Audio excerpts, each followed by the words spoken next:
Hello everybody, James Escarcega along with Fred Robledo here. We're here for another 2-minute drill this week, and we'll start off with a big one in the Mission League with these guys here. Amat. Yeah, Bishop Amat at Loyola Friday night. Loyola already in Mission League play, winning last week over Notre Dame, a tight 120-21. Right. Fred, big question is about Blake Archuleta for Bishop Amat. Blake Archuleta, the junior James, he's the starting quarterback. When last seen 2 weeks ago against Rancho Cucamonga, he injured his right shoulder. He was in a sling.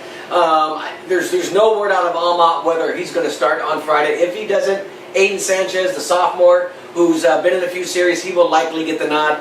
But we saw how important Blake Archuleta is to this team, James. No question. He was suspended in that game against not suspended. He didn't start in that game against Jay Sarah because the offense had been struggling. They experimented a little bit, and they struggled big time. It took Archuleta having a great game to get him back in that game before they lost. But as we go into the Mission League, James, you're going to need that guy. Towards the end of the Mission League last year, he was rolling, and he's one of the reasons they got into the playoffs, that they finished second in the Mission. They tied for second to get there. And that's going to be a big question mark. And they have been a little tight-lipped. I don't know what's going to happen. I briefly talked to Archuleta last week, who said he had some tests, and this was during the bye week. And they shouldn't say anything. This should be something they stay tight-lipped about until Friday when they go to Loyola. And look, this is a tough game. You look at Loyola and some of their results. I mean, beating Notre Dame, who also had a pretty good non-league schedule. And it's on the road. This was going to be tough whether they had Archuleta or not. Without them, boy, they're staring 0-5. And to Amat fans, they haven't lost 5 straight. I thought it had been longer than this, but in 2002 they lost 5 straight in the middle of the season. Wound up going 6-6. They made the playoffs that year, won a game. They lose this game though on Friday, James. They're in big trouble. Well, the music will definitely be loud if they lose Friday. That is for sure. And I think there's still memories, and I mentioned this in the column on Saturday. I think there's memories that are still fresh from last year. I think people still remember, or don't, for not forgotten, Amat was up huge against Loyola. Yeah, Kiefer. Yeah. And then all of a sudden, you look up at the scoreboard at the end of the night, Loyola wins. I mean, that was just, it was amazing. That was one of those games. I was at that game, James. And I had my story written already. I was ready to hit the send button and had to rewrite in everything. It was just a shocker. But Amat had a few games like that go their way last year in that good season. Right now, everything that could go wrong has gone wrong.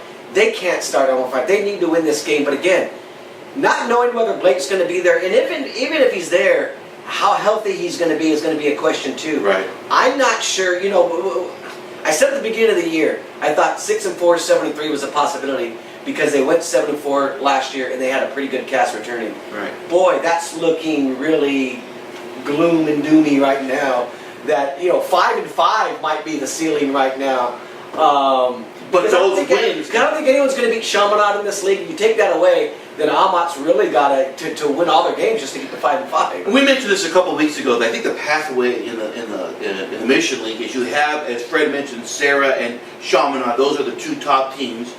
If you can get a win with one of those 2 teams, now the pathway to the playoff gets a little bit, I don't want to say, it widens a little bit, but it's not as narrow. Yeah. But if you lose to those 2 teams, now you're looking at the group, I call the group of 4, which is Notre Dame, Alamany,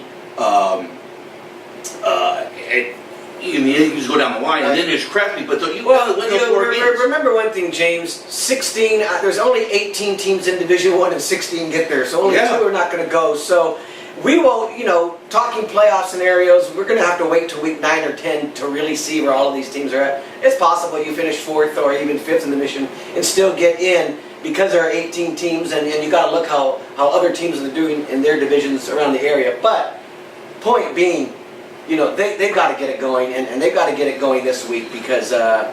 I don't think I ever remember, and everyone I talked to has never remembered a Bishop Amat team starting 0-5. They said maybe in the 60s when they started out, but no one can remember a team starting 0-5 through the 80s or to the 90s or through the 2000s.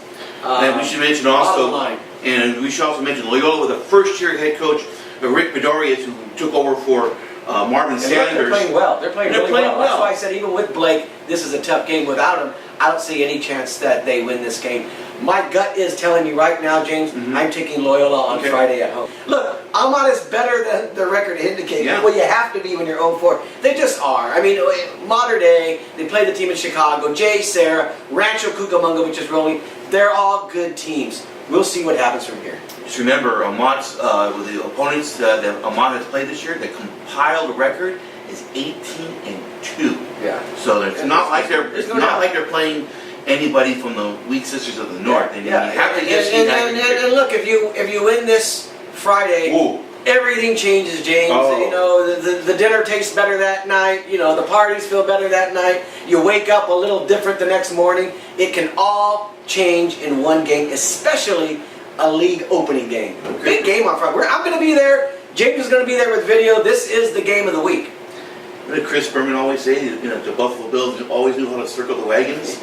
You know what? If Amat wins, all we're going to say I'll tell you what about Amat, in all of the years I covered him, particularly since Steve Haggerty's been there, they have been at their best when their backs are against the wall. They've been a team who's been able to fight their way out of a corner before. We'll see what happens. So Fred and I, myself, and the rest of the staff who are covering games on Friday night, you'll be able to catch all the action, you know, all the results, all the game stories, videos, and all that on the San Gabriel Tribune Valley website and on the blog as well. So we hope to see you Friday over at Loyola. Game time is at 7 o'clock.